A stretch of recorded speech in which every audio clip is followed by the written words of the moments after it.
नमस्कार, मी प्रीती खंडागळे. आपण पाहताय आवाज इंडिया मराठी. जातीय शिवीगाळ प्रकरणामध्ये अनुसूचित जाती जमाती अत्याचार प्रतिबंधक कायद्याची नेमकी मर्यादा काय आहे, यावर सर्वोच्च न्यायालयाने नुकत्याच दिलेल्या एका निर्णयातून महत्त्वपूर्ण भाष्य केलंय. न्यायालयाने स्पष्ट केलंय की जर एखादी घटना सार्वजनिक ठिकाणी घडली असेल आणि उपस्थित लोक आरोपीने वापरलेले अपमानास्पद शब्द ऐकून किंवा पाहू शकत असतील तरच त्या घटनेला कायद्याअंतर्गत गुन्हा मानला जाऊ शकतो.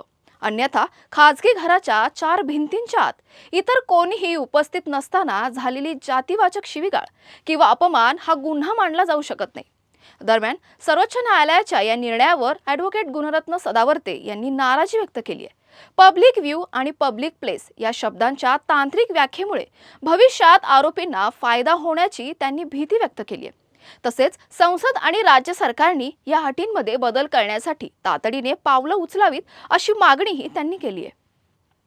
अशाच महत्त्वाच्या बातम्या बघण्यासाठी पाहत राहा आवाज इंडिया मराठी, शोध सत्याचा.